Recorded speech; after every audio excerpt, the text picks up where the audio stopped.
weekend, and you're going through everything as always, as Africans we say. Everything will be okay, and everything is okay. Now, what do I have in today's program?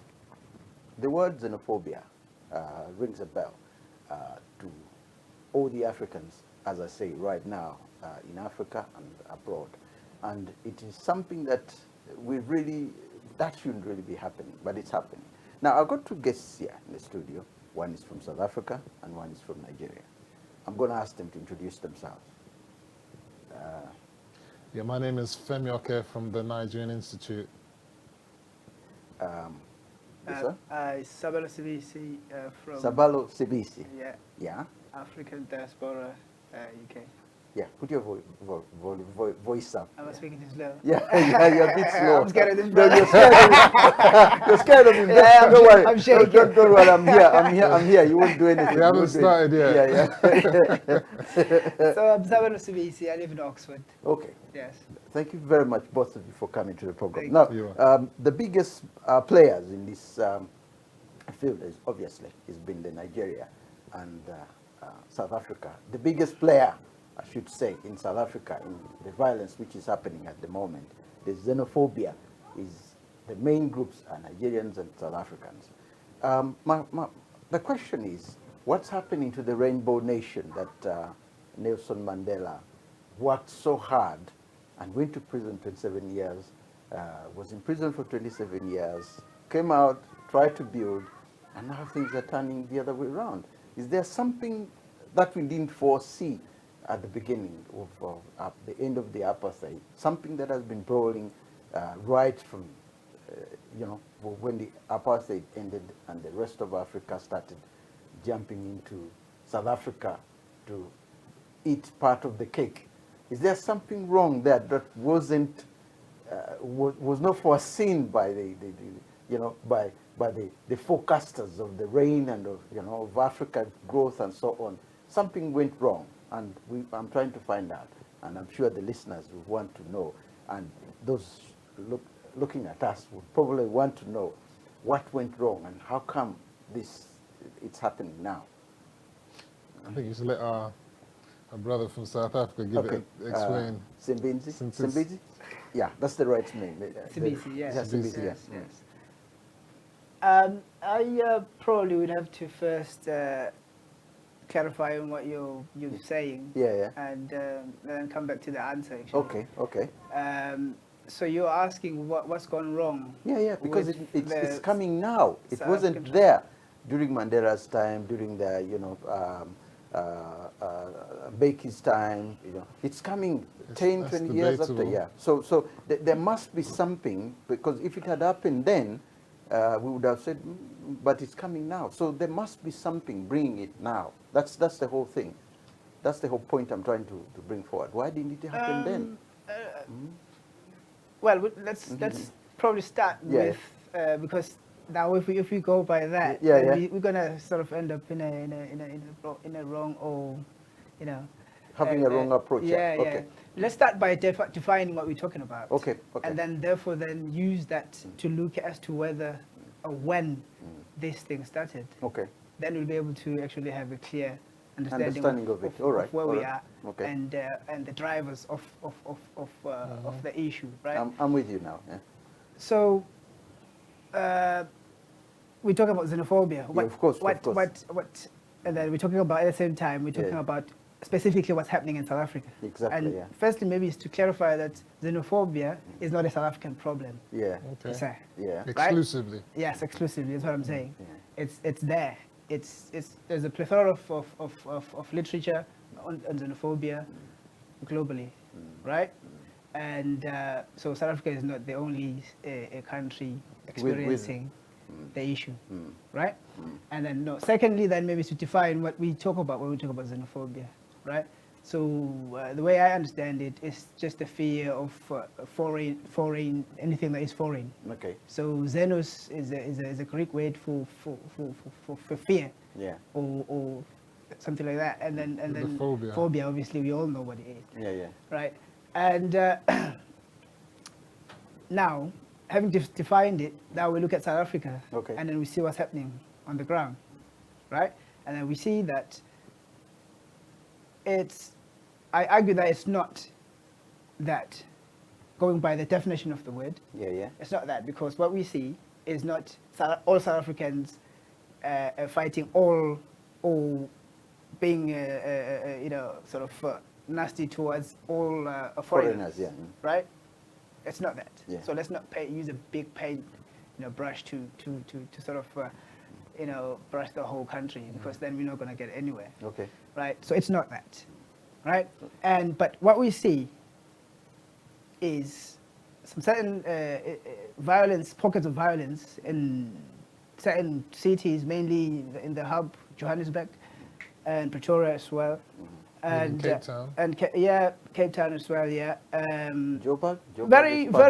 Maybe I should actually say very, very terrible situation that we are in as a country.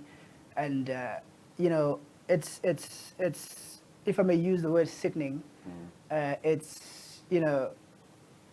all the ways that we could sort of use it's abhorrent. Okay.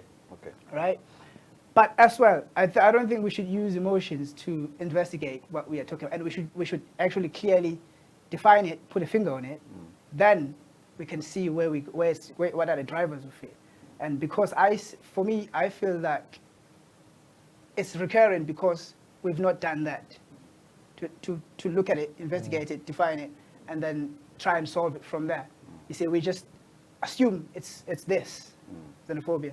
So you guys, the media as well, need to sort of, be a bit clear. It comes back to us. Clear You're on pushing that. it back to us, yeah. Yeah, you need to, because for me, that's why you need to start. Because you've got this program going now, and then if you just assume this is what's going on, your viewers are going to go with that, right? So it's a problem. Now, to answer your question about South Africa as to what's going wrong, I think the country is in the healing process. We're only, how old? 25 years old. Yeah. For God's sake. Right? Yeah. Just give us a break. Give us a break. Okay. Right? Okay. You can look at the big and old democracies and see what's going on. Yeah. You see? Yeah. So we have to look at this contextually. Yeah. Globally and in our own continent. Okay. Africa. Okay. For me. Well, is it Sabisi? Yes. Sabisi. I think he's hit a nail on the head in terms of having to define what xenophobia is. Means, Which he touched upon it. And also he emphasized how, abhorrent these xenophobic attacks that have been happening. Because we have to, as much as we want to be civil with each other, there have been a series of xenophobic attacks on Africans in general. Nigerians, by far the majority of non-South Africans and Africans that are in South Africa. Well, actually, I'm not so sure if they are the majority, because Zimbabweans, there's a heavy population of Zimbabweans, Mozambicans, those within SADC, isn't it? Yeah, SADC because they have region, freedom of movement within SADC anyway. So this xenophobia has been quite, it's not just happening now. As Sabisi said, it's been a recurring decimal that's happened and gone down, happened and gone down. And there are many drivers for this.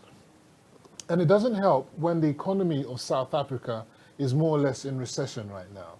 So you have a situation where apartheid is gone. So people are free and they've got freedom. But they have freedom, but they don't have jobs. Okay. So you have freedom, you have education, but you can't, in fact, you can't even get access to the best schools, unless you have certain amounts of money. So and then the economy is cornered by the apartheid relics. So the white South Africans, the Indian South Africans, and some of their colored, well, they call them colored. We wouldn't call them that here, but that's what they call them there. Are the ones in the eminence of the economy of South Africa. So when people are complaining that the economy is in a doldrums, they're blaming the government, whereas all the economic power is actually within the private sector, which is owned by the white South Africans, the Asian South Africans, the Chinese South Africans, and the others. So it means that there's a disconnect between the way they're growing and the majority population of the blacks. So the blacks, are trying to move out of this thing, but just like power, before apartheid was cancelled, everyone said there was enough power in South Africa. In fact, if you look at the quantity of power that South Africa produces, it's way above what we have in Nigeria. But once apartheid was ended, then they had to then disperse that power to more black people. And as they dispersed it to so many black, it wasn't enough. And that's why you're getting power outages now. So what I'm trying to say is that there's a disconnect between the way the economy is growing. And so the black people, even though they have positive discrimination, they've tried to empower them in many ways, are not really seeing this dividends of democracy and dividends of freedom, as it were.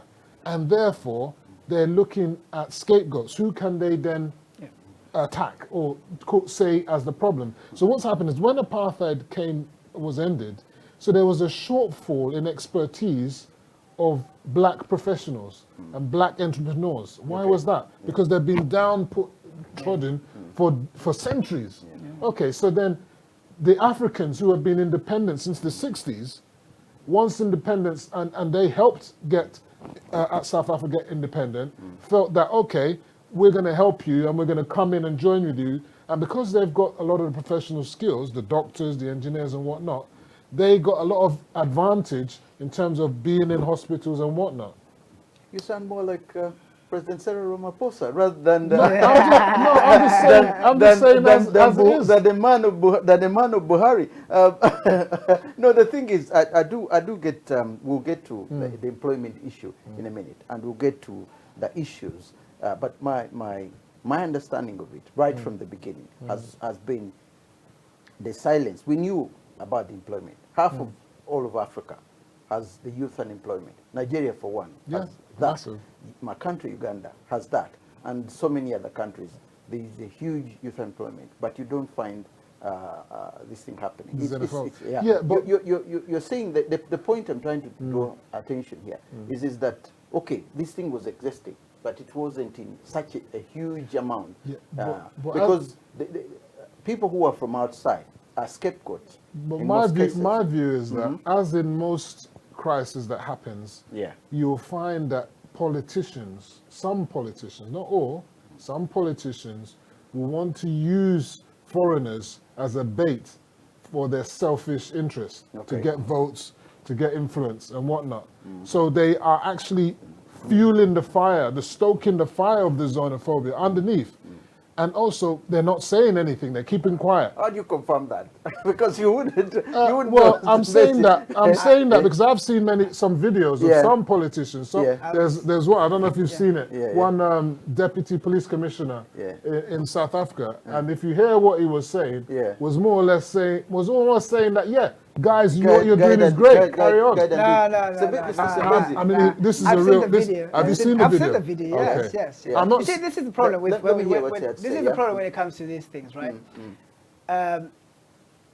When people are raising, not just official people, when people are raising their concerns and they're pointing to the facts, and because sometimes facts, they don't go down nice, right?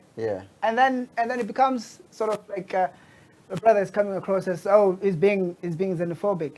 Maybe he has in some speeches that I don't know, but specifically talking about the speech that you're talking about, where he points at Hillbrow, for example, right? I've been to Hillbrow. You've been to Hillbrow. He points. Go on. You carry on. Finish the point. He points at Hillbrow. He makes an example that Hillbrow is about 80%. I'm not sure where he got his stats, but it's hold on, let me finish. But you've seen Hillbrow, right? I've been to Hillbrow. His facts are exaggerated. If it's not 80, maybe it's 75. He's exaggerating. But the problem with that, I'm going back to what you're trying to get at, is that he's pointing at the real issues. That's the problem. And then in the same video, he talks about our home affairs, the inefficiency and the sort of the delays and all that kind of stuff. And he talks about the borders, how sort of either they're not managed properly. Exactly. So he points at these issues, and he's saying that that's why we have in our country people that we don't even undocumented people. We don't know how many. Sort of we got an estimate, but we don't actually know how many undocumented migrants are living in the country. Are there. And he points at a lot of it's sort of almost uncontrolled but controlled. I don't know how to explain it. You see, an overwhelming a number of We've heard these. I'm saying not in Africa, but over here in the UK, we've heard this kind of xenophobic kind of things before. I'm not. Okay, what we're trying to get at. Can I just finish? Can I just finish? Yeah. I'm explaining what he says in the video. Yeah. You understand? Yeah. And he says this thing. And if you look at South Africa, right, where it's placed, right? Yeah. South Africa is globally 14th in terms of destination for immigrants, right? Throughout the whole world. Yeah, in the world. Well, and I'm not sure about that, well, you have to argue with the United check, Nations because that's where the stats come from. I've got it in my. They're 14th in the world. Okay. Right. Okay. And in Africa, they're number one. Of course. Right by far. So now, if you have like the factors that I've mentioned, inefficient border controls, Home Affairs being sort of losing the plot a bit, because our Home Affairs have been attacked even by the mayor of Johannesburg, Herman Mashaba, sort of fighting these, and then he's been sort of looked at as being xenophobic. So what I'm saying is that with this kind of debate, it's very easy to perceive someone as being, because they disagree with your view, your viewpoint. But we have to look at the facts and then disagree. Okay. No, I understand. Now, I want us to draw a point. The question has always going to be, why the foreigners? Why suddenly not any other South African? Why not Zulus and the Ndebele's fighting each other? Why not? Why is it? But maybe not even that actually. Why the poor foreigners? That's the right question you should be asking. Because if you say why the foreigners, there's a lot of foreigners who are not affected by what is called xenophobia in South Africa. Let's not get things twisted here. It's just the poor black Africans. Okay. And now the question should be, why is it just the poor black Africans who are affected? Well, in the terms of the Nigerian setup, I wouldn't call them as the poor black Africans because they own shops and they're entrepreneurs and they have a lot of investments in South Africa. And their shops are being burnt, their wares are being stolen, and their people are being killed. So at the end of the day, it's not just poor black Africans that are being attacked. And they're being targeted. So it's not a matter of isolated events. In Germiston, east of Johannesburg. This deputy police commissioner says things like the whole city of Joburg, because that's, if you watch that video. He said the whole city? Yes, he said the whole city. He didn't even talk about Hillbrow. Right. He said the whole city, about 80% of our cities have been taken over by Nigerians. And I wanted to say, even Hillbrow, I've been to Hillbrow, I've been to many parts of Joburg. And yes, there is a heavy concentration of Nigerians there. And it's normal. What you find is that when foreigners do come into a country for the first time, they tend to congregate in a certain area. And then as prosperity moves on and they get established, they then splinter out. If you look at Brixton, where I grew up, Brixton was like that in the 60s. Most black people from the Caribbean, from Africa, all went to Brixton. Brixton was almost like a ghetto. All right, but that doesn't mean that they've taken over the whole of Brixton. So according to you, the whole thing is political. It has a political background. What I'm saying is that when there's poverty, because xenophobia tendencies, even here in the UK, if you look at Brexit, you can see that there's some elements of xenophobic thoughts or leanings that has pushed them. Acts as well, actually. Acts as well, because in fact race crime has increased since Brexit and so on. What they call hate crime, Hate crime, exactly. So what's happening is that when the economy is going down, then what you do is you're going to look for the lowest denominator to attack. And usually they're the ones that have just come in. The latest ones that have come in, which are in fact in the UK's case, it's the Europeans, because before the Africans were there, the Indians were there. In fact, there are Indian corner shops. I mean, when I was growing up, there was a lot of xenophobia about Indians. Why they got all their corner shops? Why we got Chinese everywhere? And so, these are all kind of xenophobic kind of talks. And what's happening in Africa, and especially in Nigeria, in South Africa, it's so sad that the two top economies in Africa are Nigeria and South Africa. Of course, There needs to be more bonding between those two. Because if the two of them aren't clicked together properly, it's going to be a problem for the whole of Africa. See, Can I just come in? Can I just come in and I support your point. But again, we keep using this word xenophobia, right? Yeah. And unless you disagree with how I defined it earlier and supported my argument of it, that it's not xenophobia, then you have to redefine it in your own terms. Yeah. And then we look at it because okay, let's finish. Let me just finish. No, the problem is that if we keep using words, right? Yeah. That we've agreed that they are wrong, we've classified as wrong, right, for that particular thing. Okay. Then we keep using them. Then we're actually going on a wrong path. You see, that's the problem. I get your point, but the point I'm trying to draw your attention to, both of you, is the fact that, okay, it's the word is being used in a wrong way. Yeah, but that's used in the right way. Yeah. Okay. That's what you're trying to do. You're trying to correct. You're trying to tackle the issue and correct it and inform your viewers. Use it in the right way. Yeah, but the thing is even if we correct it here, it's not going to go away. So might as well just carry on with it. No, I don't. What's the point of the studio? For me, I'm not even. I'm not even against. I'm not saying that there's not xenophobic attacks. I believe, you see, something can start small and it may not be xenophobic, but as it mushrooms and mushrooms, if it's not quelled, it will become entrenched as a xenophobic. In fact, you've got stereotypes.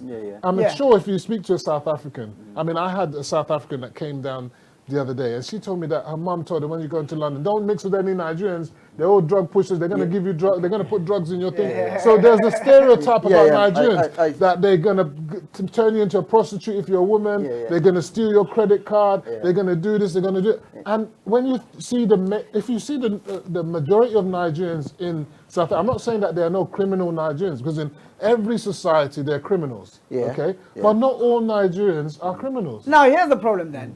You see, it's a contradiction. You're saying you're trying to clarify that Nigerians they are not all, criminals and all that kind of drug dealers and all that kind of stuff. And I agree with you. But then when you come to South Africa is xenophobic. No. I never said that. If you read, if we are saying that, let's not use the word. Me carefully, it's a contradiction. What I said was that if these attacks, as they are small and isolated, if they're not contained, then they will become something much more bigger. That's what I'm saying. I'm saying that at the moment now, I wouldn't say it's a full-blown xenophobia everywhere. It's but what I'm saying is that if we don't get a lid on it, and if we don't come to terms in it, and if the education is not put down in the schools and in the culture and the TV and the public announcements and whatever, to say that this thing must be stopped. Even, look, you can have a situation, xenophobic doesn't have to be against a non-South African. You could be Zulu and you hate someone who's Xhosa. That's xenophobic. So you can use terms like tribalism, but it's still of what you perceive as foreign. I'm always sorry, just to cut in. So what I'm saying to you is that South Africa, unfortunately, from its historical base, because you said we must forgive you only 25 years, the way it was set up, and because of the way apartheid was run, was set up in a way to have clashes between communities. That's why if you look at during the times when they had what they called the third force, you had people who looked like they were black people attacking fellow black peoples. They had people, they manipulated it. Do you understand? So and then you also had people. They had migrant workers, isn't it? You had Zulu people were living within the other people, but they were segregated, isn't it? And then you had the Bantus. So that thing, I think, is. So now he's getting to the issues. Okay. I'm a very good. I always want to find solution to issues because we're talking about. Can I just correct? I have not said as much as what's happening in South Africa is abhorring and all that kind of stuff. I actually said in order to understand xenophobia, you should understand the history of South Africa. Right? I'm not here to apologize for South Africa. Let's just make that clear. Right? I'm here to elaborate and try and explain the drivers of this, what I see as socio-economic, the lack of resources, which then, when anywhere in the world, even in this country, that's what's happening. Right?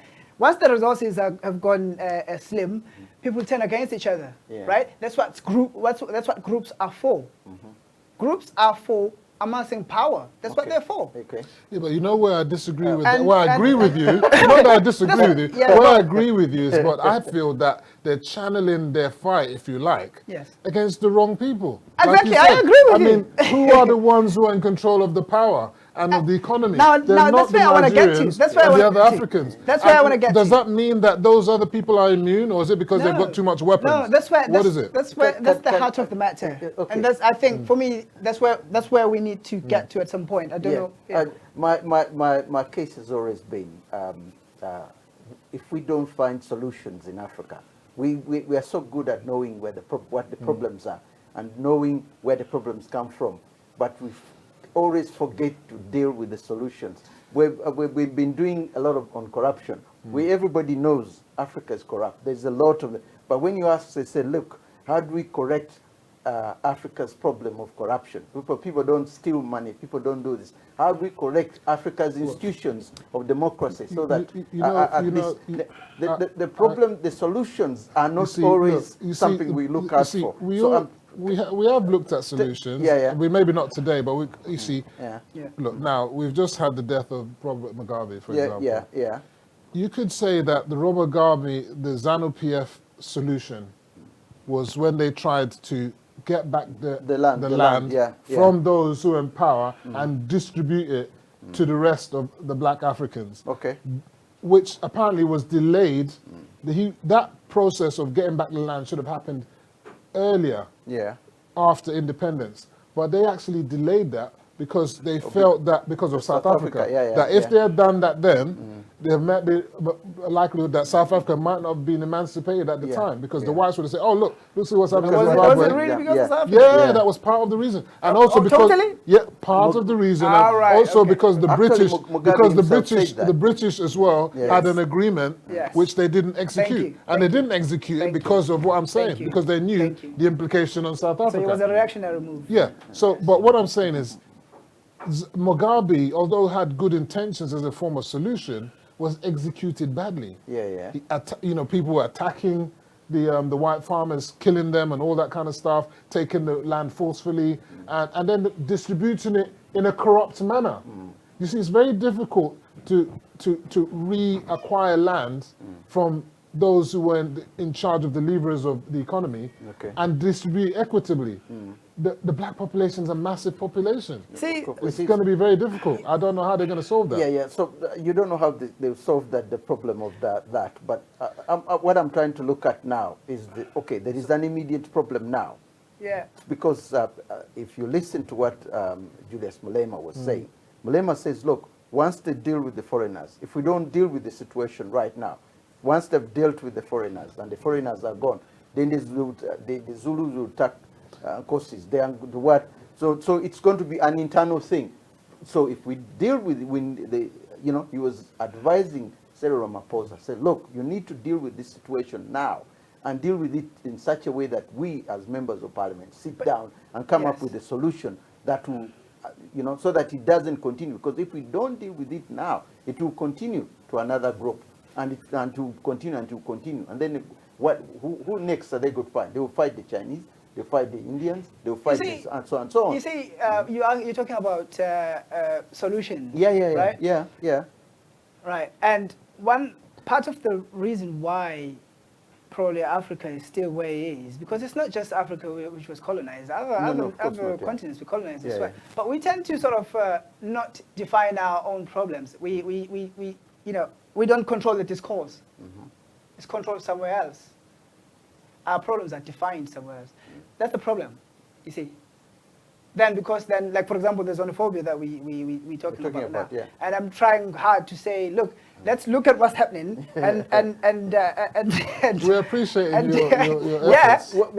and it's horrible, and use all the bad words to to show that it's. But let's not go on with the discussion without properly and thoroughly, because then we're talking about solutions. Then we will miss the proper solutions to tackle the problem, right? And then I think Brother has touched on it when he speaks about migrant labor systems and all that kind of issues, that it's historical. Then you have to, and then he makes another good point about why is it that it's just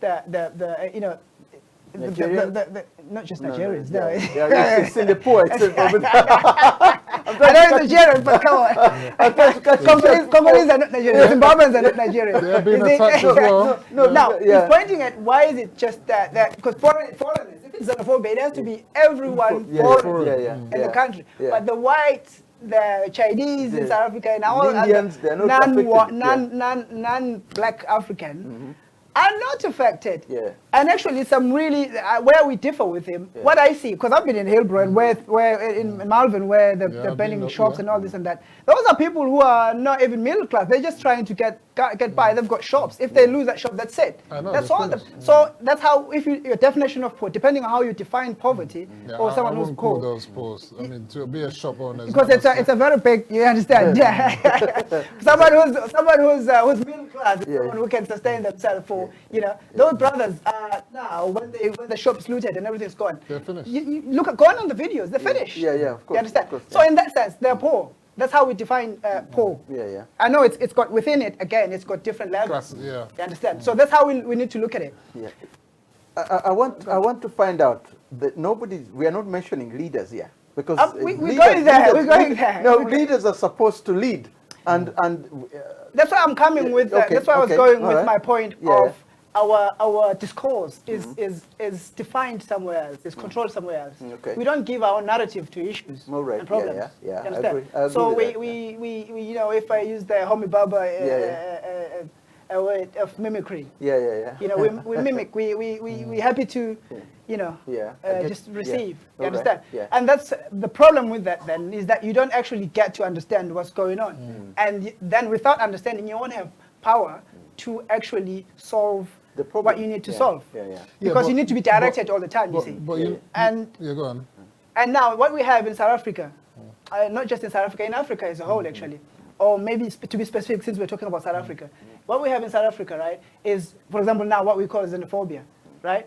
And then we run away with it without looking at it. And then we want to understand the issue just from 2008. Okay. Right? Okay. And then like you sort of posed your statement earlier that we've not seen it during the Beggy era. It was there. Because even when I was there, it was there. Exactly. Because there was.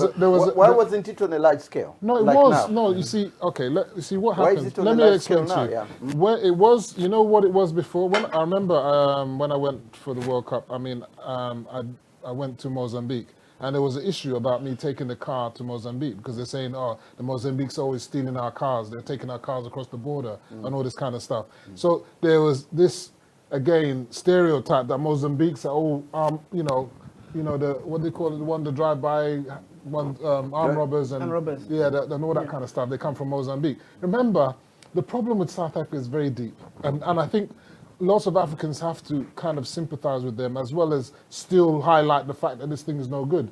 Because remember that the apartheid regime created chaos in the whole of South Africa. They messed up Namibia, they messed up Mozambique, they went into Angola, messed up everywhere. Because for them, they didn't want to see black people succeed. Because for them, if black people are succeeding, then their black people in South Africa could see hope to succeed. So the whole of South Africa was made a mess. And they're still suffering the consequences of that now. And that because South Africa is like the light on the hilltop, and as he said, the 14th largest immigrant country in the world. So everybody where has been messed up is just going into South Africa. And the borders are so porous, it's going to be almost impossible for them to do anything about it. But talking about solutions, the reason why they're not attacking, say, your Boers and the white South Africans, the Indian South Africans, I would say, I would tell you that they're South Africans. Yeah, they're South Africans. Really? Yeah, Okay. really. All white. No, what I'm saying is I'm talking about their own South Africans. They are South Africans. They're not non-South Africans. Because you're not really attacking other South Africans at the moment within this kind of craziness that's going on. Listen, I want to come back on something that happened in 1972 when Nigeria dismissed so many Ghanaians and they had to cross the borders. This is No, that was 1980, 83. 70 something, yeah? No, the 70s, the earlier one was done by the Ghanaians. Was the done by Ghanaians Ghanaians. The Ghanaians did it dismissed first. Nigerians. Yes. Yeah. Yes. The Nigerians dismissed. That was 83, 83 or so. Shehu Shagari. Shehu Shagari. Yeah, he was in there between 79 and 83. Yeah. But you look at it from there. Then it wasn't okay, xenophobia. It wasn't, but the thing is that because people moved migrants were allowed, they were told to go leave, and they did leave. Yeah, you know? but what happened there? What happened there? Again, it goes back to what Sabisi was saying, that the economy was down. We had austerity measures then, and so the price of oil crashed from $40 a barrel to $10 a barrel, whatever it was. So the economy was in comatose, and so they had to look at how can we cut corners, cut our and then so the they were the scapegoats at that time. It's a similar sort of thing, but they didn't attack them as such, but they deported them.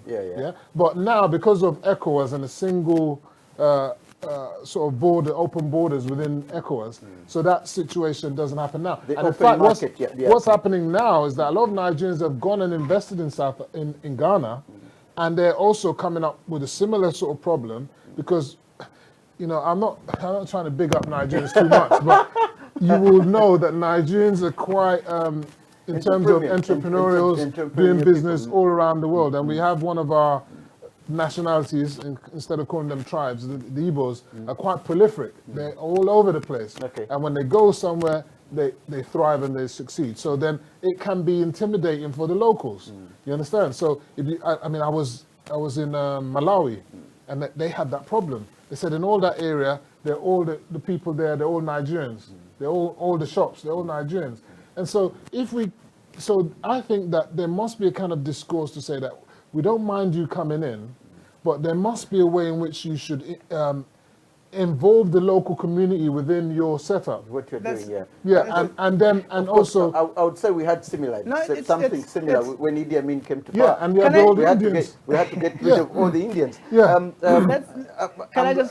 We haven't touched the issue of leaders, because the biggest thing that we've been saying this all over the internet and people and the discussions that we've had is that where are the leaders? Why don't they go deep? Such issues like poverty, obviously, if they go into smaller townships or in areas where these people are, where there is unemployment, for example, where there is a lot of that, it's the leaders who are supposed to go there, those who are leading those areas, to ensure that people are well informed. People, if something is missing, they should do something about it. Because even they're past the era, at least talking about talk is not gonna solve the problem. No, what I'm saying. What we should be looking at is what can people do to solve it? Because the right leaders are there, but you know, if we are what you're describing was happening, we wouldn't be as a continent even where we are. Where we are. The problem is that we leave it to the leaders to solve the problems. That's the problem. You see. To go back to your point about Nigerians, where they go, they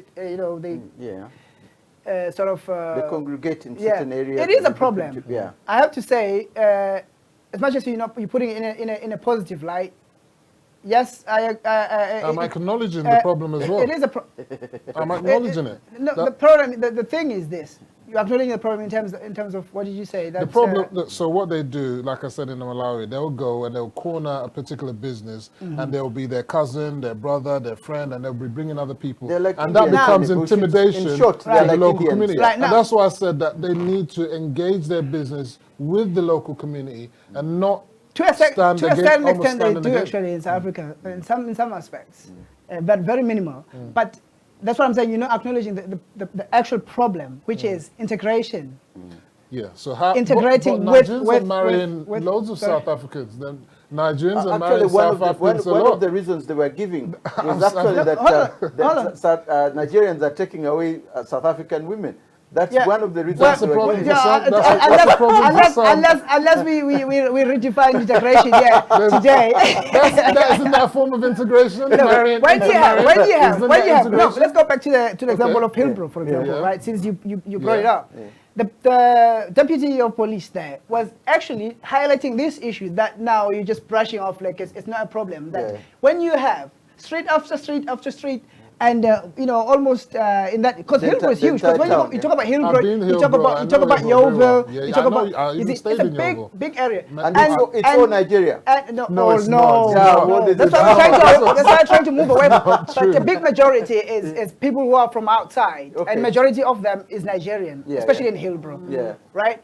Okay. Hillbrow is like the red light district, if you like. Right. So you've got a lot of drugs there, a lot of prostitution there, a lot of poor people. In fact, Hillbrow was a very good area before, during apartheid time. And then it was the point of integration. Okay. But then somehow all the non-blacks, if you like, just disappeared. Oh, really? Yeah, and then like poor people then moved in. They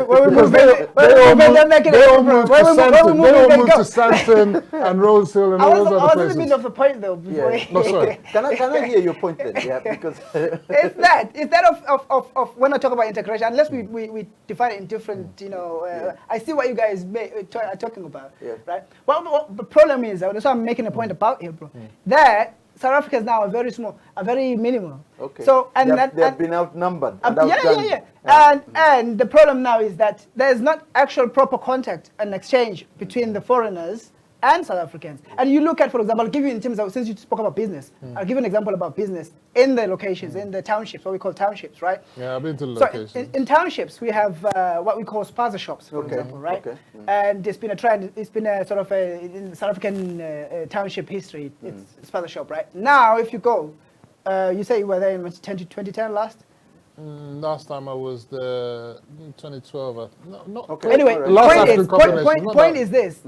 Now, spaza shops are owned by Somalians and Pakistanis and all that kind of stuff. Yeah. No, just to try and get. No, it's a fact though. No, I'm not denying it. I'm not denying it. They are South Africans. Let's say they're Africans. Hold on. I'm trying to get to the point, because if we keep disturbing it, I'm going to miss the point. The point is this. What's stopping South Africans? Now, I'm trying to get to the point. Go ahead. And I'm highlighting two factors. Okay. Now, the point is this. With what I'm highlighting, right, with Somalians and Pakistanis mostly owning the spaza shops now, is that what you see is that what's happening is that it's the same thing that the white business... take the money back home. Yeah, exactly.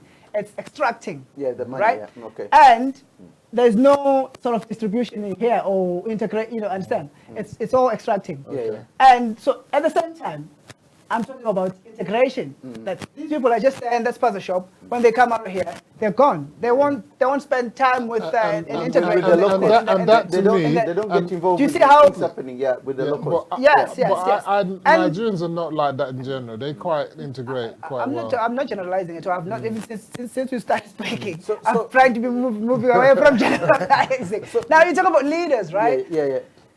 The problem for me, really. You know, if we're going to sit here and talk about leaders, what leaders should do, we know what they should do, right? Of course. We know what they should do. I think for me, we're talking about this issue. We're trying to investigate where it comes from and why it's recurring, and why in South Africa it's so sort of prevalent. It's prevalent. And then that's why the points that he raised about the historical context of apartheid and all that kind of stuff, and that's where we need to understand it from. Yeah. You understand? Which I think our leaders have not really taken that forward. They're not. They're dismissing all that. Yeah.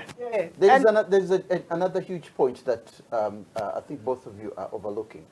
When apartheid ended, even before it was about to end, and the whites realized that apartheid was about to end, they started taking the money out of the country.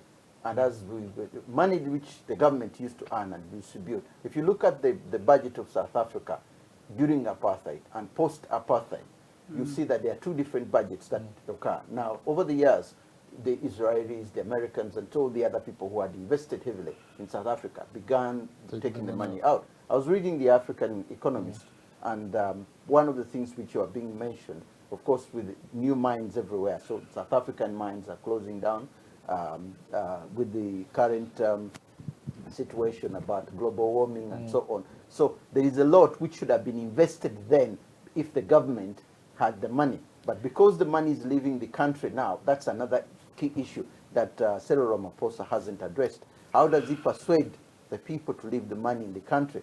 And Julius Malema mentioned that as well. He said, look, the investments that we used to have when the apartheid was existing is no longer the same investment. So I'm bringing this question up because that's part of the reason why there's very little investment in the country, the reason why there's a huge unemployment in certain areas where people even had jobs, you know.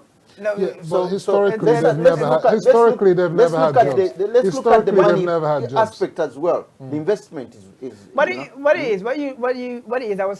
I was still making a point, and then you came in. I was leading to that to be addressed as well. To the transitional period. All right, so to the transitional period. If we're going to talk about leaders, then we can look at that and then understand what happened then. Okay. And then sort of look at the during the apartheid times, and then the transitional period, and then the post-apartheid. Then we can understand why we are where we are. Okay. Why, for example, because again, it's not just the xenophobia, what is called xenophobia happening. We've got gender-based violence happening right now. That's big time. That's a big issue. There was that is a big issue. Thingy in London, where it's a big problem. The protesting. You see, this is what I'm talking about when I'm saying that we should control the discourse, and then we are able to understand and contextualize things. Yes, I agree that right now we're talking about xenophobia. That's why we're here to talk about. Yeah. But then in focusing just purely on xenophobia and not acknowledging that there's a lot of issues happening in South Africa, then we're going to miss the point. You see. Yeah, but when you have all these big societal problems, the reason I'm mentioning that is because these things get attached together. When you look at it, it's a huge cycle. It's not just one. Like issue. You said, the historical background may be in, but then at the same time, the issue of where budgets are, where money is. Because when like what you say, if you follow the money, the white person will tell you follow the money. But to be fair though, during Begit era, South Africa was doing all right. So there you go. So what are you going to say? It actually improved. The problem is this. I'll tell you what the problem is, right? Since we're talking about the transition period. So ANC, right, was a movement. When we were fighting apartheid, right? And what happened is. That's what you're talking about. Okay. Right? Yeah. And money leaving the country, right? Of course. Capital flight, right? Yeah. And because obviously the boys had realized that hey, game's up. And they weren't sure then what's going to happen. It's going to be a civil war. What's going to happen? It was very times of instability, right? And then capital flight. And now with that, problem is the coffers were left empty. Right? That's it. And then which has not been talked about, which has never been empty. Never you have a government. About. You have now a government which is to be, because we have to be, realistic. Realistic about this thing. Realistic, because of the nature of fighting apartheid, our leaders weren't sort of skilled prepared Other than maybe Ramaphosa, who was in South Africa, who never left South Africa, who was negotiating So he was hence he was the leader. He was leading in terms of negotiations and all that. But mainly our leaders weren't really skilled in. Exactly. So now you have a problem of capital flight. You have that problem of skilled leaders in terms of as much as they were, sorry. And then corruption on top of that. We mean of whites because they aren't corrupt yet. They're just taking over. They're just taking over. But you're right of whites, because it's rarely mentioned the corruption of whites. Like for example, in terms of we're talking about xenophobia, we're also talking about the Nigerians corrupt. Ugandans and these Zimbabweans are whatever, women are prostitutes. We're nationalizing all this thing, which is a problem. But we're talking about xenophobia, which is supposed to be a hate or a fear of foreigners. And we're just talking about blacks basically being horrible, which is the racist, right? But the white corruption we don't look at. But that's not my point. My point is this then, coming back to my point, is that with all these factors, right, ANC taking over as a movement, which is actually socialist, pro-socialist, right? Okay. And at the time they came in the early 90s, right, globalization was now spreading its wings, right? So, the world was becoming a global village. Now, yes, it was spreading its wings. And what did it have? It had a neoliberal agenda, right? And now South Africa, our government had to borrow money in order to obviously work the country, right? Get people work, get the economy going, right? Now, they then had to, coming from a socialist background and socialist, they had to now readjust themselves. To capitalism, yeah. Proper capitalism. Yes, yeah. to now be able to attract investment. You understand? Yeah. So they moved from, they jumped from being a socialist movement to being pro-neoliberal, sort of capitalist. But it's not working. Capitalist. But it hasn't worked. Sorry, no, that's what I'm saying. That's what the problem is. Part of the problem is that. So now, with that, we had policies like GEAR, which was meant to sort of pump up, economic growth in South Africa, but dismally failed. And the way we sort of embarked on black economic empowerment, it's not really work because it's only sort of created a few black elites, to be just at the top there, that is a problem. So why did that go wrong? Why did that go wrong? That you had only a few black elites and it didn't spread out? Because that is the way it goes, not just in black elite, even in the world elite. If you come to the UK, most of the wealth is contained in maybe the top 10% of the population. So the world over, it's not exclusive to South Africa, it's not exclusive to Nigeria, it's the world over, that is capitalism. But the thing is, at the end of the day, I think, I go back to my point, that there needs to be more handshake across Southern Africa and Western Africa within South Africa and Nigeria. I mean, there are a lot of South African businesses in Nigeria that are doing just what you're saying, go in there, making billions and taking it back to South Africa. You understand? So in a way, because with this tit for tat kind of situation, there's politicians in Nigeria saying, oh, let's nationalize those things. Because what they're saying is that during the time of apartheid, Nigeria sacrificed a lot for South Africa. And a lot of South Africans don't even, I don't know whether they even teach them what happened during apartheid, about the sacrifices of other countries. It's not that we expect South Africa to be... South Africa's come on now. So I'm just South saying... Africa's nowhere. No.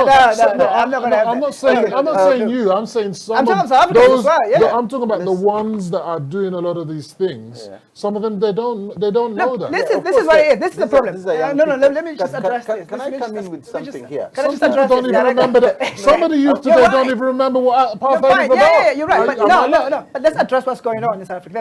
There's a lot of looting. Right? People who are what's the unemployment percentage in South Africa? Almost 30%, 29% it came out, right?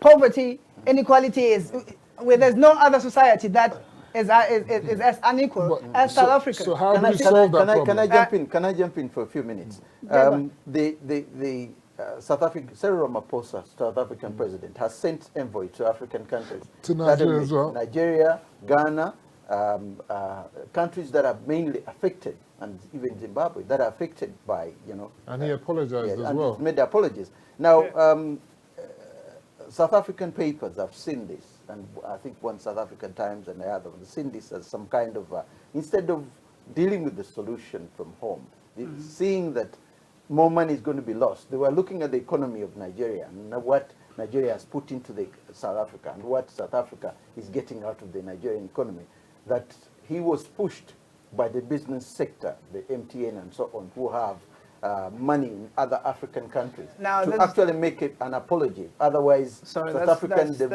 rand had started going down. That's ludicrous. Well, this is what I'm reading about. Of course, it may be part of it. It may be part of it, but it's just a very small part of it. Okay. I'm coming to the point. The point is, can we look at it from that angle that the South African government has seen the economy will start shrinking again because of this issue? It's a no-brainer. It's a no-brainer. It's a no-brainer. The apologies it's a no-brainer. Have come in. It's a no-brainer. If certain incidences are happening in a country, the global economy works on perception. Okay. Right? Okay. That's why a president or a leader will say just one word. And then the next day. And then you see the rand or whatever country you are in, going down, sterling going down. That's what it works on perception. So it's a no-brainer that So to think that South African government didn't foresee that and now they are reactionary. It's just it's an undermining. It's an undermining of South Africa. But will it help? The question is it going to help? I think it will help. It will help because he's being told, even in Nigerians, we're saying, okay, he needs to get more policemen on the streets. If he stick up, he needs to get more. There has to be more proactivism from the government. There has to be. Look, even the police are hungry. They loot. They grab the loot. Are they right? They corrupting stop the loot. police? Yeah, they are. You have to go on YouTube. It's on YouTube, bro. It's on YouTube. You can the find. police are also looting. Look. People are hungry. Look, do you know how much? Maybe we're the head for South Africa. We're talking about systemic issues here. Okay. What we're talking about? We're talking about systemic issues here. Yeah. I'm not saying policemen are looting and anything, but they watch the loot. They're there. You see them in some videos watching people loot. But what I'm talking about is that when they confiscate, they go and resell. Do you understand? And that evidence is there online. What my problem with South Africa is that South Africa is like the light of Africa, okay? But yet the masses are in poverty, and yet Nigerians are flooding to South Africa because they don't have electricity constant at home, but they have better electricity in South Africa. The road transport network at home in Nigeria is rubbish. They go into South Africa. Exactly. So a lot of people are saying that if Nigeria or Tanzania or Mozambique or whatever was better, they're unlikely to be going to South Africa. Who wants to leave their home? But I'm seeing that that there were some good things, even though apartheid was terrible and disastrous and whatever. They did have some. What I'm saying, I'm not saying that apartheid was good. What I'm saying, there were some elements of it.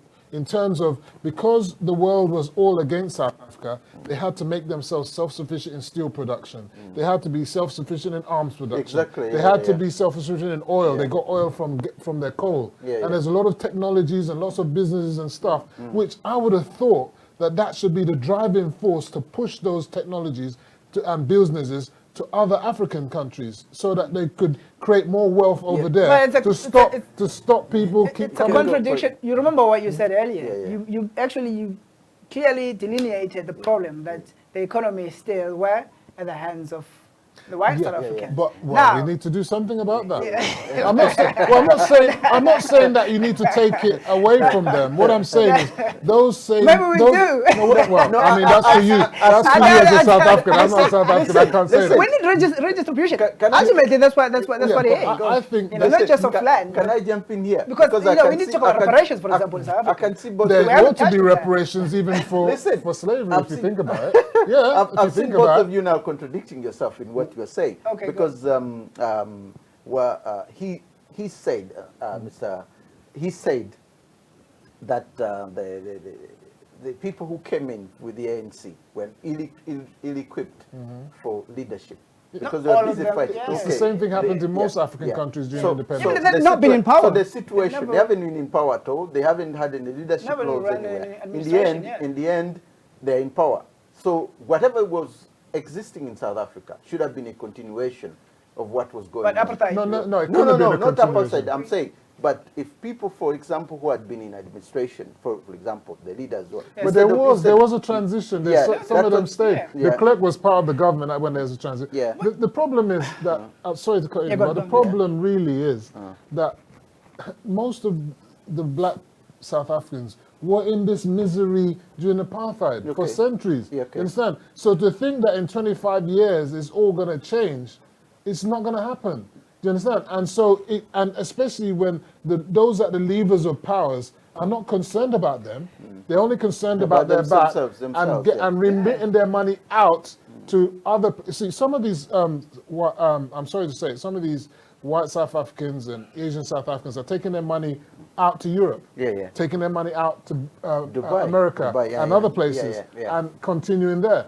They're not putting money back in South Africa, and I think something has to be done about that. Of course. And so, and foreigners are coming in and bringing money into South Africa, and hoping to also help stimulate the economy, because that money is foreign indirect investment in a way. Because if I bring my money from Nigeria to South Africa, it's going to create jobs, it's going to create wealth within the local economy. If that money wasn't there, that's less GDP for South Africa. Of course. At the end of the day, there must be a way in which we need to reduce the unemployment. Of course. Because if the unemployment continues to be at the height across Africa, look at how many are dying crossing the Mediterranean to come to Europe every single day. So Europe, and what they did in places like Vietnam, Cambodia, Korea, Japan, they had a Marshall Plan. Even in Germany, Germany didn't become the powerhouse today without the Marshall Plan, which helped them in the 1940s. After the war, so what I'm saying to you, there's no such Marshall Plan for Africa. None. And the interesting thing about the Marshall Plan, right, since you mentioned it, because it was coming from the US, right? Yeah. And if you look at the sums of monies given to these countries that you mentioned and the EU, Korea, and then you look at Malaysia, Indonesia. You look at what Africa received. Yeah, but because they were more stable. Sorry? They're stable. They're more stable. Africa, those countries were not. Africa is not stable. No, they weren't hold stable. on. No, What that's are you not talking about? it wasn't because they were stable. The Marshall Plan was to help to rejuvenate the economies, right? It's to rejuvenate the country. Do you remember that Korea was more or less like a single-party dictatorship during those days? Okay. Yeah. The same thing in places like Malaysia at that time. Although they're practicing democracy, Indonesia, Sehatu, all those guys were more or less dictators. Brazil and all that. So these monies that came in helped solidify those countries. There's no such plan for countries in Africa. There has never been. There has never been. And so, all the railways that built up Argentina, all the railways that built up America back in the day, if it wasn't for the leveraging of funds to develop them, they wouldn't be where they are now. And the same with Malaysia, Korea, Japan. If the Americans didn't pump so much money into Japan to keep it on the right path, Japan, after the war, they dropped the nuclear bomb and they would have been a basket case. Yes, they were feeling guilty of what they had done. Maybe that's why they did that. Oh, so they didn't feel guilty about Africa? The same thing happened to Israel. Is that what you're the same thing saying? happened to Israel. Even Israel sums. till today is getting billions from America. Look at the and because of the guilt from the French, from the Germans, from the guilt of the World War II. Yeah. But the hundreds of years of slavery that came to Africa, nothing was given back to us. Yeah. And now, nothing is still given, and then the excuse is that even if we are going to give you, then you've got corrupt leaders. Yeah. But they've forgotten that Africa has changed from the 60s to the 70s, the 80s, and 90s. Democracy is strongly taking root, and democracy will not. Yeah, but that's another problem for us, for Africa. Yeah. We can't do without democracy. I don't agree that we shouldn't have. No. The way we did it's not getting rid of it completely. It's about looking at it and then seeing how we can. We are growing, like for example in Nigeria. Nigeria's democracy now compared to where it was in 1999. We've moved on. Let me show you something. The problem with democracy, right? In terms of how it's a problem for African countries mainly, is that you look at where we are now, right? Predominantly people who live here are English in England. Then the Scottish people and in the country predominantly white people, right? Yeah. You go to Italy, same. France here next door, same. The French, and you go to Germany, it's the same thing, right? So there's that sense of uniformity in terms of people. Now in our countries, right? In one country, and that's the problem with good old borders argument that we talk about. Now we have. So you have you have mono sort of culture, if you like. Nations, yes, but we don't. We are very diverse. Okay.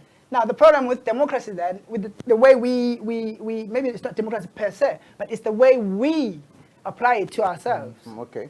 Now, he would probably go explain about how democracy works in Nigeria in terms of rotating. It's going to be this. What the leadership? Supposedly, that's we talk about concept. Democracy is a concept, isn't it? So you see, now the problem is that we are very diverse in our sort of so with that comes challenges and religion as well, and tribalism and all that kind of stuff. You understand? Yeah. So that's where that's why I'm saying that ultimately we need to stop mimicking. We need to take stuff and really look at it. But I think India has multiple. I think we need multiple nations as well. China has multiple nations as well. Many countries have. Indonesia, they have lots of different nations. So if other countries can manage to coerce together, I see no reason why. What we're missing here, I think, what we're missing is that we haven't touched on the psychological part of the problem. Right? We mentioned a bit of it, but we didn't which is, for example, you saw, rightly so, But the problem is that none of the nations that we talk about have experienced what Africans, for example, have experienced. You And are understand? still experiencing. So are still experiencing. So now we need to look at the collective trauma that these black bodies have gone through and understand where we come from and how we are where we are and why we are the way we are and why we are perceived and we perceive ourselves the way we perceive ourselves. And this connects to our, because we've diverted a bit, it connects to the what's called xenophobic attacks in South Africa, because the reason why I kept asking earlier that why is it, if it's xenophobia, why is it that it's only poor blacks who are being attacked? You see, it's the black body that's being attacked. You understand? Now, this means this is what it comes back to self-hate. If you want to argue that, it comes back to self-hate. It comes back to me myself hating the person that I am, another black person, or things African. You know, and that then if there's a problem, because you're scared to face to go and then you go to the, like you mentioned your point about scapegoating. You understand? Yeah, that's what it is. So then that's the point. That's the problem. Let's face it. We have that self-hate issue. We have those self-hate issues. What is that's Malema has. And what is the medicine for self-hate? The medicine. Yeah. Can I come in here? The medicine is that in our trying to come up with solutions, let's not just tiptoe around the psychological issues that we are facing. Because we're talking about xenophobia now. In South Africa, probably 3/3 of the problem of what we see as xenophobia is the way in which that society was sort of segregated and how systematically it was embedded certain ways of in thinking and behaving. So how do we cleanse that? How do we cleanse that? It's through engaging each other. It's through proper discussions. Maybe not just. Don't want to have those discussions now. That's fine. But if we create them in some little corners where we can have them, and then over time they come. But the problem is this. That's why xenophobia is recurring in South Africa. It is because most of our leaders do not engage in the serious issues that we're facing, the psychological issues. Okay. Can I just add one? Sorry, to cut in. Don't you think that if, for example, South Africans went to Nigeria in their droves, the way Nigerians are coming to South Africa, and you had loads of South Africans in Nigeria, would that make a difference? You understand? Because cross-cultural exchange and all that kind of stuff. There are not that many South Africans going to Nigeria. Maybe they think that Nigeria is not a great place. Citizen swap. They're already suffering, supposedly. The reason why Nigerians are leaving Nigeria is because they're suffering. Yes. But there are still people in Nigeria that are doing well. Just like people go to South Africa. People go to South Africa, but people in South Africa, they're suffering. But the Nigerians going there are not suffering. So it's kind of odd kind of thing. I believe that South Africans could go to Nigeria and do well. Can I jump Would that in not here? help in creating a balance? Because again, another thing, a reason why now I you're say making Nigeria the only problem is not just Nigeria, not just Nigeria, other African countries. The reason why I'm saying that, I just want to finish this. The reason why I'm saying that is that, again, when you have, same with this Brexit thingy, if you have lots of your citizens also in other countries, the idea of reprisal attacks, you're unlikely to want to be doing this kind of thing. And then there's a lot of integration that comes with that. So what about South Africans going out to other African countries and finding out and re-engaging? Actually, what's happening now? Instead of coming to Europe. You find that. Like you. I know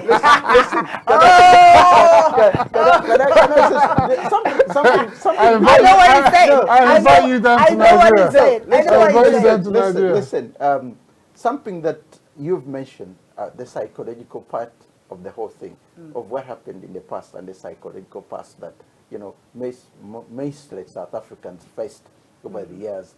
And then, of course, which will probably require psychologists to go through the population and really help it cancel the population or something like that. That's what came into mind. But maybe they'll give them some special drugs. You had courts of reconciliations which were taking place. That was good. And I thought that those courts at the time could bring reconciliation among the South African people in a way. Are you talking about the truth and reconciliation? Yeah, that's what I'm saying. In my point of view, I'm glad you brought it up. Did you really watch it? Yeah. Some of them were shams. It was terrible. It painted. I'm sorry to say, it painted black South Africans as the aggressors. As the aggressors. That's what it Yeah, did. because they did what they did You go back and watch Winnie Mandela. This goes back to my point.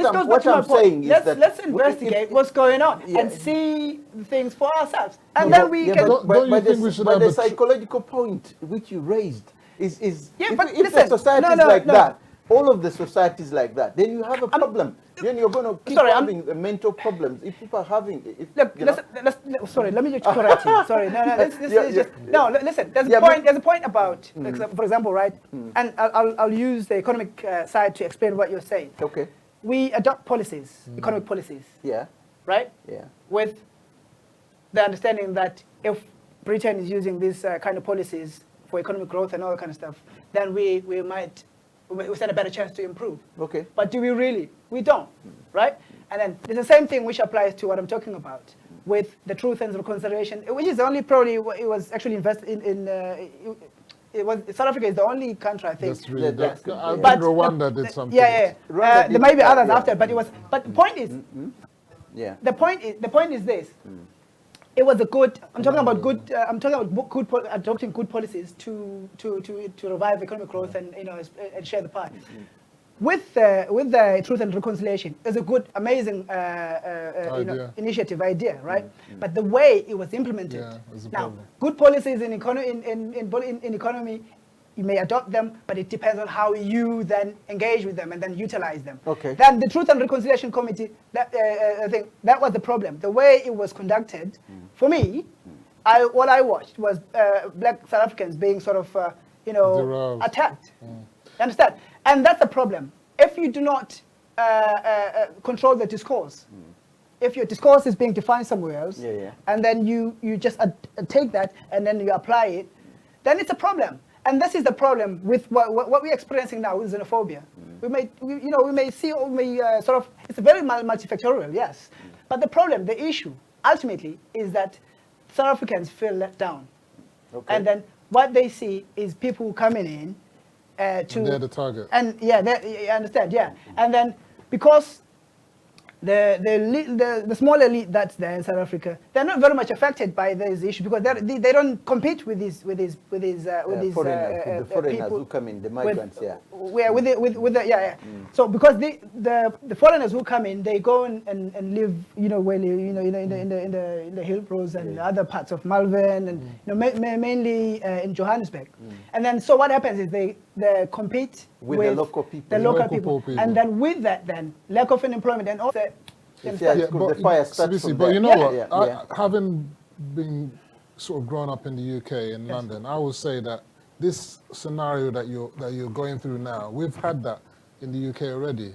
You understand, with the Brixton riots, the other riots in other parts of Tottenham riots. I'll just make I'm saying that it's not going to continue in infinitum. I think with government pressure and government and education and discourse and enlightenment, and I also think that cultural. What do you mean enlightenment now? Well, enlightenment because some people, you must agree that some people are not enlightened as to the effects of their actions. You understand? Right, okay. So if you do certain things, there's a consequence. And like you said, self-hate and stuff like that. Some people are not enlightened that you're just chopping your own hand. By chopping a Nigerian or Zimbabwean or whatever, you're doing yourself in. You're not enhancing yourself in any way. It's not going to create those jobs that you're harping on about. Whether they're there or not.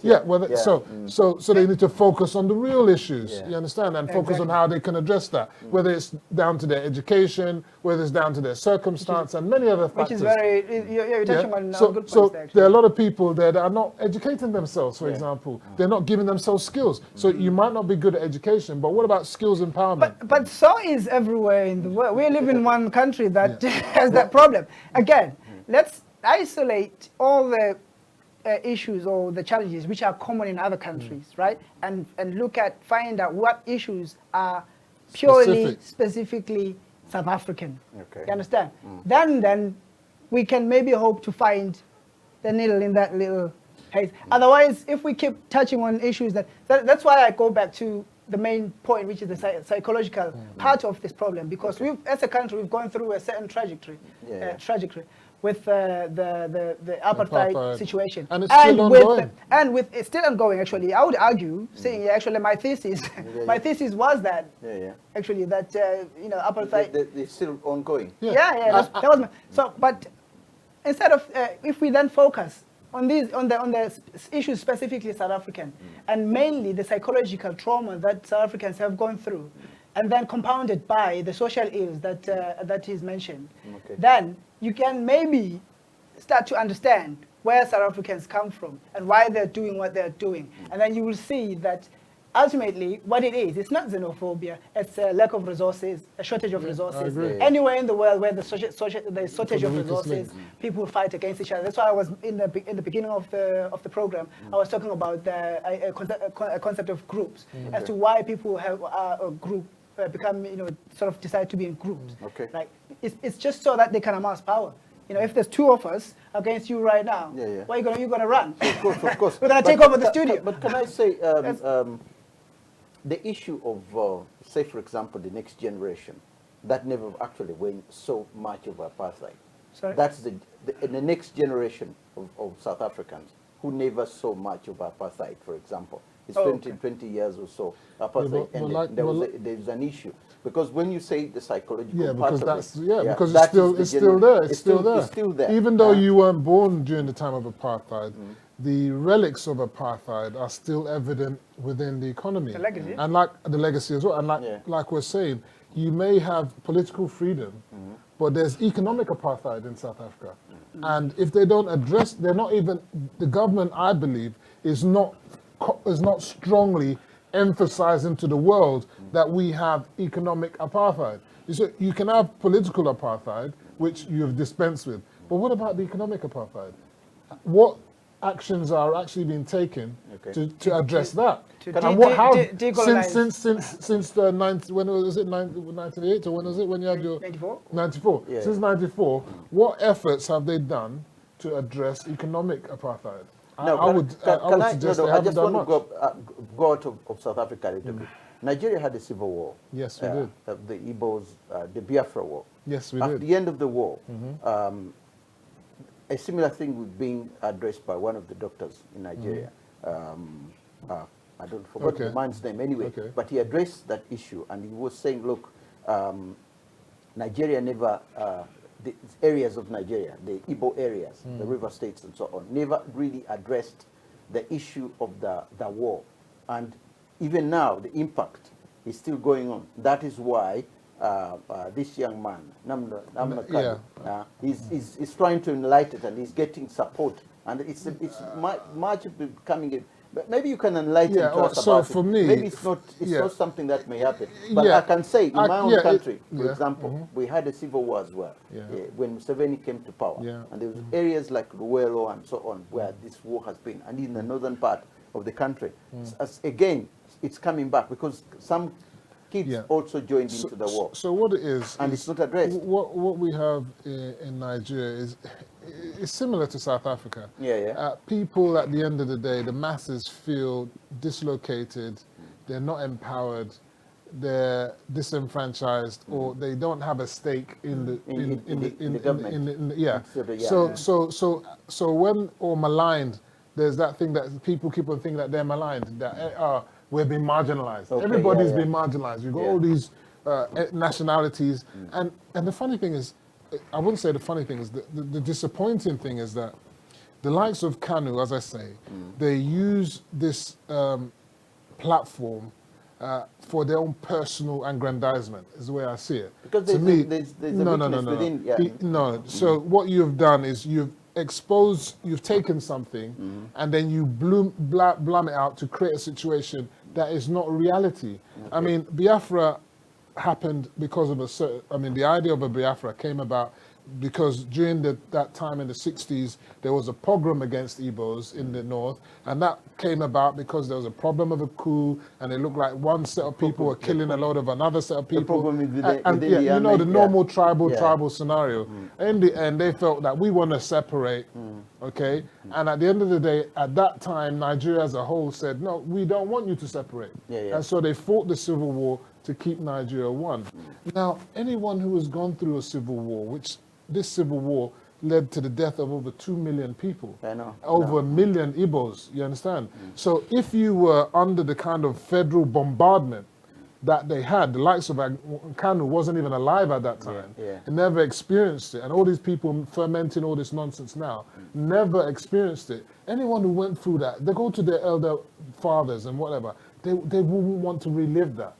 Kwashako and all this kind of stuff. If you look at the images and the lived reality, people had eaten lizards, and you know, if they could even find the lizard. So it's not going to relive that now. I think is just not realism. And so at the end of the day, there would have been some good, some positive, some bad things. You can't solve all the problems. So every community has to do what they have to try and strive and make the most of the circumstances they're in. Igbos in general are quite, in terms of, they're very business oriented. They go out there, they don't sit on their ass and just relax. They go out there into the wide world and do what they need to do, just like other Nigerians do. In fact, the funny thing about what I find about the Wanku Kanu sort of, let's create a Biafra, Igbos are all over Nigeria. Almost every state in Nigeria, so I'm told, doing businesses and everything everywhere. Are they going to leave all their businesses and then go to Biafra? It's not going to be possible. And that's what I said with the integration. When a people have integrated so much, if I know of many Igbo people that were born in the north, they consider themselves northerners.